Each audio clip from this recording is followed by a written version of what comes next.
Halo semuanya, hari ini kita akan membahas 4 hal penting dalam penelitian, yaitu konsep, konstruk, proposisi, dan variabel.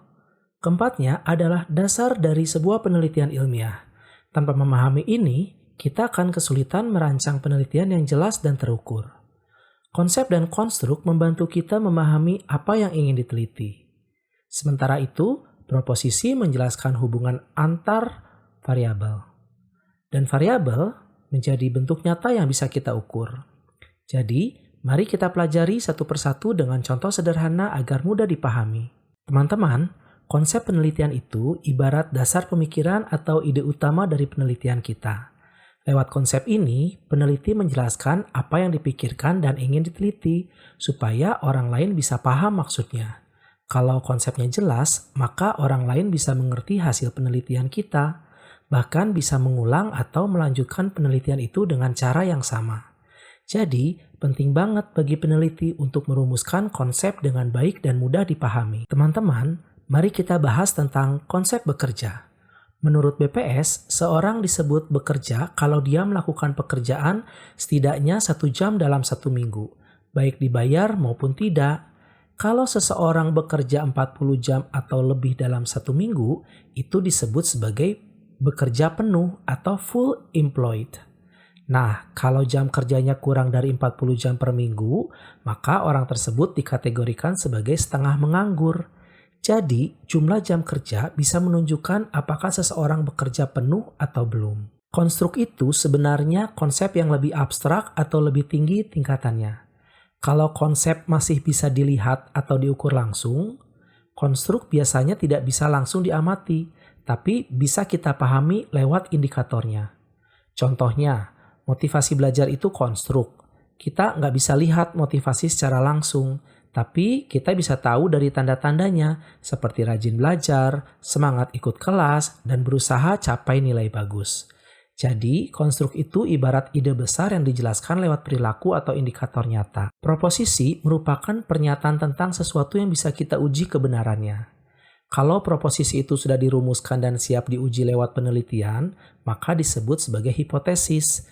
Nah, kalau proposisinya cuma punya satu variabel, itu disebut proposisi deskriptif.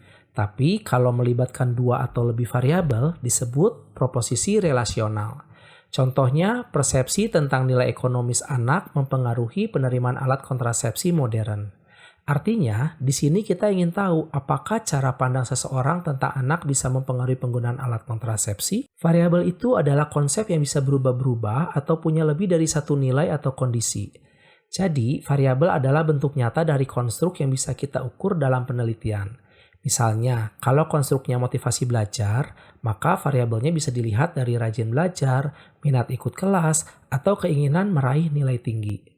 Contoh lain, dalam penelitian pengaruh gaya kepemimpinan terhadap kinerja karyawan, gaya kepemimpinan dan kinerja karyawan itu 2 variabel yang bisa diukur dan dibandingkan. Variabel dependen atau variabel utama yang kita amati dalam penelitian. Variabel ini dipengaruhi oleh variabel independen atau variabel bebas. Sederhananya, kalau ada sebab dan akibat, maka variabel dependen itu akibatnya. Contohnya dalam penelitian pengaruh gaya kepemimpinan terhadap kinerja karyawan.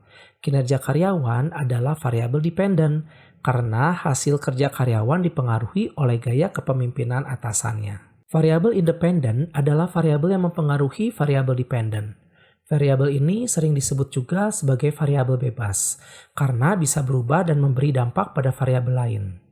Hubungannya bisa positif, artinya kalau variabel ini naik, yang lain ikut naik, atau negatif. Kalau variabel ini naik, yang lain justru turun. Contohnya, dalam penelitian pengaruh gaya kepemimpinan terhadap kinerja karyawan.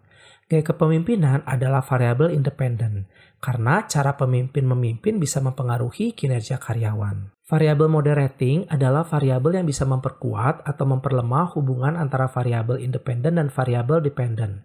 Jadi, arah atau kekuatan pengaruh antara 2 variabel utama bisa berubah tergantung pada variabel moderating ini. Contohnya, kalau kompensasi yang diterima karyawan tinggi, maka hubungan antara kepuasan kerja dan kinerja akan semakin kuat. Tapi kalau kompensasinya rendah, maka hubungan itu bisa melemah. Jadi, variabel moderating itu ibarat penguat atau pelemah dalam hubungan antar variabel. Variabel intervening adalah variabel yang menjembatani atau menyela hubungan antara variabel independen dan variabel dependen. Artinya, pengaruh variabel independen tidak langsung, tapi melewati variabel lain dulu. Contohnya, gaya kepemimpinan bisa mempengaruhi kinerja karyawan, tapi pengaruhnya bisa lewat motivasi kerja. Jadi, motivasi kerja di sini menjadi variabel intervening karena dia menjelaskan bagaimana atau mengapa gaya kepemimpinan bisa meningkatkan kinerja. Variabel kontrol adalah variabel yang bisa mempengaruhi hubungan antara variabel independen dan dependen, tapi bukan variabel utama dalam penelitian. Variabel ini biasanya dikendalikan supaya tidak mengganggu hasil penelitian. Contohnya dalam penelitian pengaruh gaya kepemimpinan terhadap kinerja karyawan. Faktor seperti usia, pendidikan, atau lama bekerja bisa mempengaruhi kinerja juga. Nah, faktor-faktor itu disebut variabel kontrol, dan peneliti perlu menjaganya tetap sama agar hasil penelitiannya tetap akurat. Operasionalisasi variabel itu artinya kita mengubah konsep yang masih abstrak menjadi sesuatu yang bisa diukur. Misalnya, konsep motivasi belajar itu nggak bisa dilihat langsung, tapi bisa kita ukur lewat tanda-tandanya, seperti rajin belajar, aktif di kelas, dan ingin dapat nilai bagus. Nah, proses menjadikan hal yang abstrak itu jadi terukur disebut sebagai operasionalisasi variabel, supaya penelitian kita bisa dilakukan dengan data yang nyata. Langkah-langkah operasionalisasi variabel. Yang pertama adalah identifikasi variabel penelitian. Misalnya, X adalah motivasi belajar dan Y adalah prestasi belajar. Yang kedua, cari definisi konseptual dari teori yang relevan. Misalnya teori motivasi dari McClellan, Maslow, atau Ryan.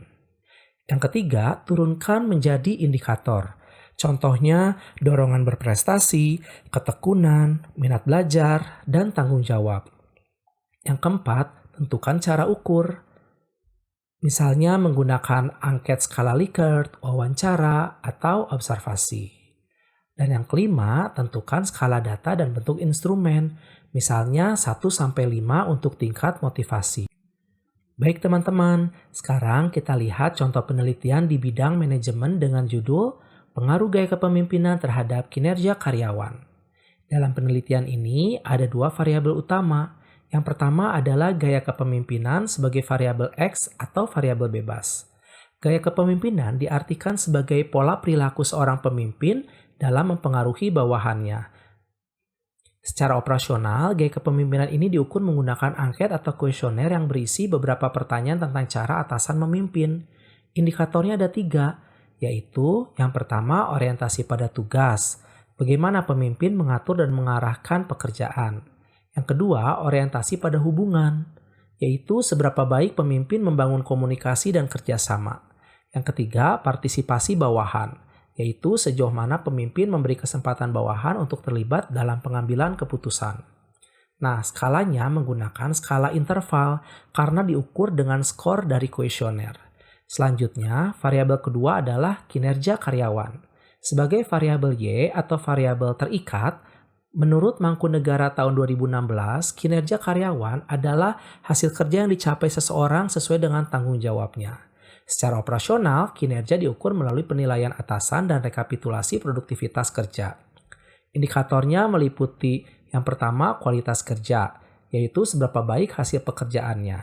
Yang kedua, kuantitas kerja, berapa banyak pekerjaan yang diselesaikan. Dan yang ketiga, ketepatan waktu, apakah pekerjaan selesai sesuai dengan jadwalnya.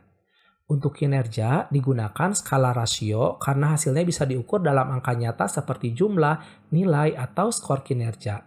Jadi, lewat tabel ini kita bisa memahami bagaimana konsep yang abstrak seperti kepemimpinan dan kinerja diterjemahkan menjadi sesuatu yang bisa diukur dan dianalisis secara ilmiah.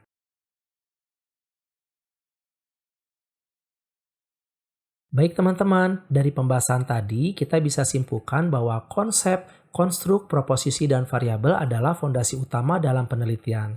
Konsep memberi kita gambaran awal tentang ide. Konstruk membantu menjelaskan makna yang lebih dalam. Proposisi menunjukkan hubungan antar variabel atau ide. Dan variabel membuat semuanya bisa diukur secara nyata.